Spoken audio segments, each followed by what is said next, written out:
आज फॉर्मली यहाँ ज्वाइन करें। इससे पहले कि हम इनको फॉर्मली ये करें, मैं चाहूँगा कि खुबैब अमीन साहब अपनी ज़बानी भी 2 शब्द आपके सामने यहाँ पर कहे कि इन्होंने कांग्रेस का ही रास्ता क्यों चुना है, वो ये खुद बताएंगे। खुबैब अमीन साहब।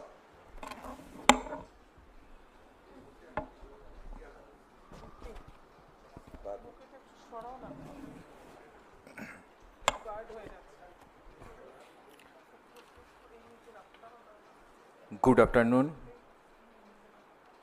আমি সকলকে সর্বপ্রথম একজন ভারতীয় হিসাবে ভারতকে রক্ষা করতে, সংবিধান রক্ষা করতে আমাদের দায়বদ্ধতা সেদিকে তাকিয়ে আজকে যারা উপস্থিত হয়েছেন আমাদের মধ্যে সিনিয়র লিডার্স পাওয়ানজি সাহেব, আমাদের ওয়েস্ট বেঙ্গল ইনচার্জ গোলাম মীর সাহেবজি, আমাদের ওয়েস্ট বেঙ্গল প্রেসিডেন্ট শ্রী শুভঙ্কর সরকারজি, আমাদের মহিলা প্রেসিডেন্ট রাসুজি, এছাড়াও আজকে এখানে অনেকে বেঙ্গলের নেতৃত্ব আছে, তাদেরকে আমি এবং যারা উপস্থিত হয়েছেন আমার অন্তরস্থল থেকে আমি শুভেচ্ছা ভালোবাসা জানাই। আজ আমি কংগ্রেসে কেন, আমার পরিবার ফন্ডে কখনো রাজনীতি করেনি। আপনারা শুনলেন আমার পরিবারের হিস্টোরি, ব্যাকগ্রাউন্ড। আজ যখন গোটা দেশে মানুষের ওপরে ধর্ম নিয়ে অত্যাচার হচ্ছে, আমার কাছে মনে হয়েছিল আমরা যখন বাংলায় বাস করি, বাংলার যে গভর্নমেন্ট বর্তমানে আছে টিএমসি,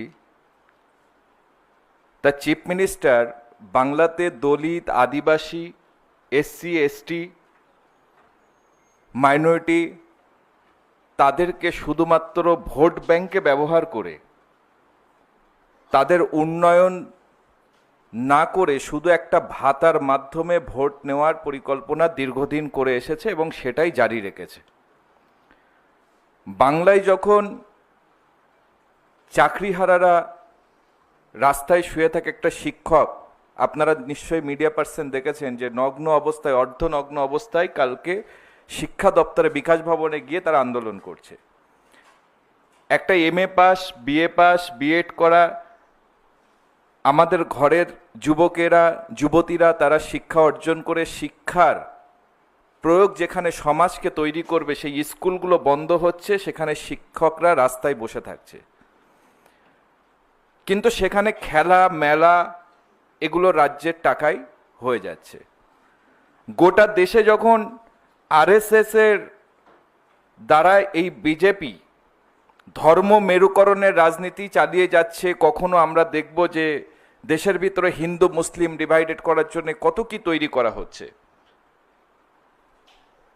তো দলিত, আদিবাসী, এসসি, এসটি তাদেরকে এই বিজেপি সরকার একদম পদতালিত, নির্যাতন করে তাদেরকে নিচে ফেলে রেখেছে। কিন্তু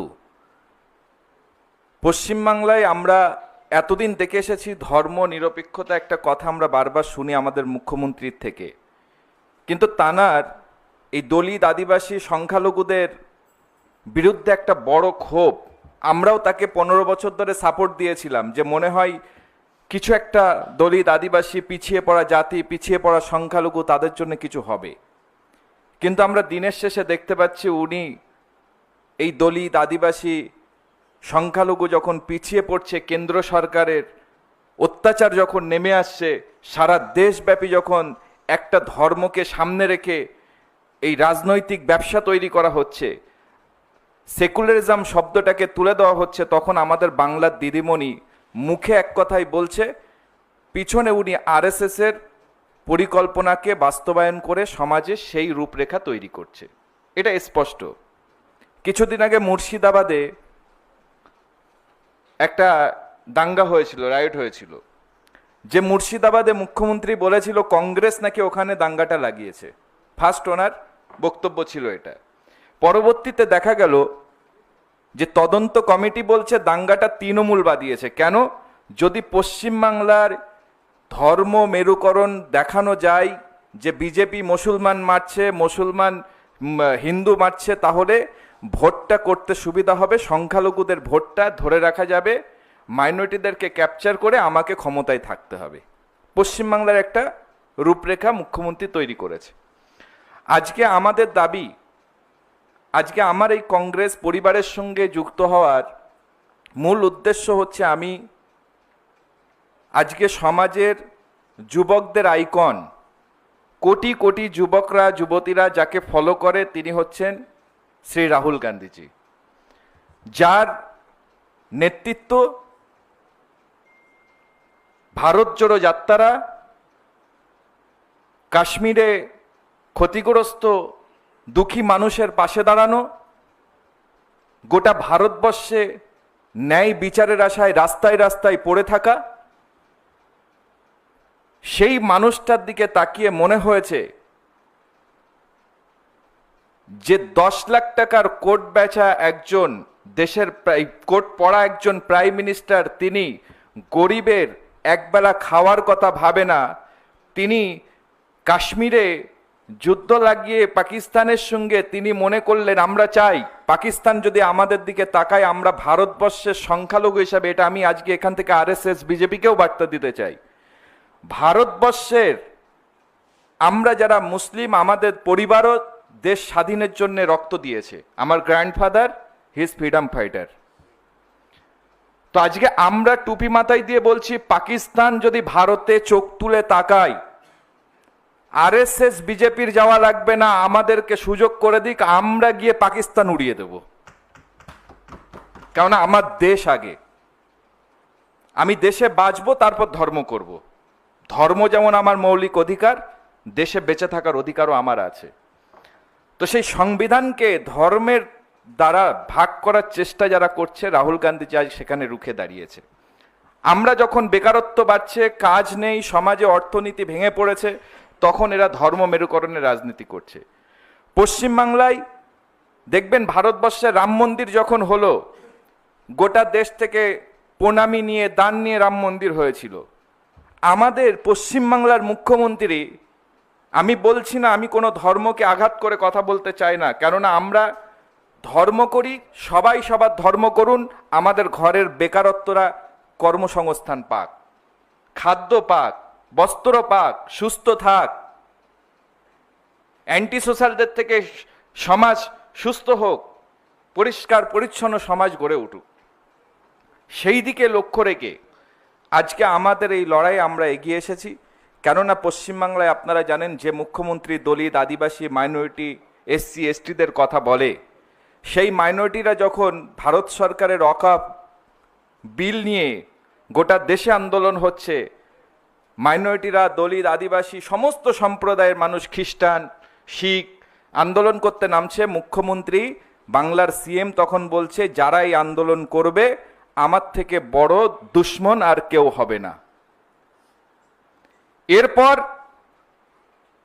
মেনে নিলাম মাইনরিটি, দলিত, আদিবাসী, খ্রিস্টান, শিখ আপনার দুশ্মন, এবং ওনার কাছে আমার অবাক লেগেছে, উনি মাইনরিটিদের নিয়ে একটা বক্তব্য দিয়েছিলেন যে মাইনরিটিটা হচ্ছে এরা গরু, গাই, তার কারণ এদের দুধ আমি পাই, তাই এদের লাঠিটাও খাই, ওনার বাংলা কথাই ছিল।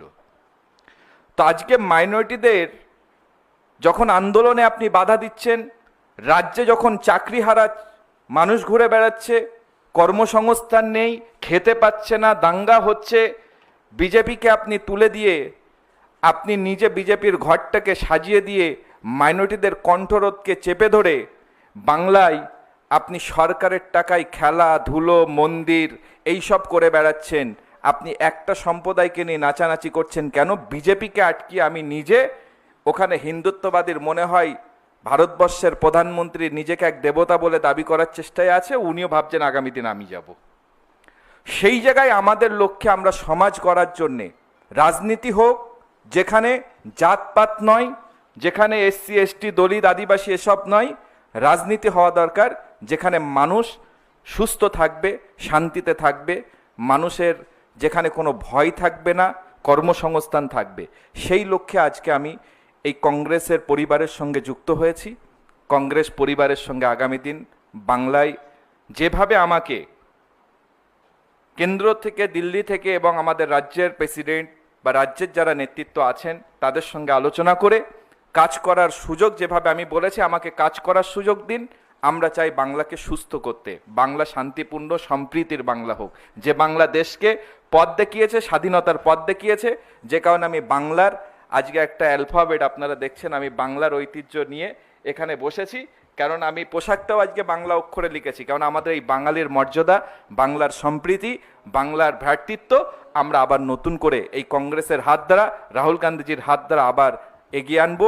বাংলার প্রতিটা যুবকদের, যুবতীদের, বেকারত্বদের, আমার যারা বড় আছেন প্রত্যেককে আমি আহ্বান করব, আপনারা আসুন আমাদের এই হাত শক্ত করে ফ্যাসিবাদী সরকারের বিরুদ্ধে আমাদের লড়াইকে আমরা এগিয়ে নিয়ে যাব।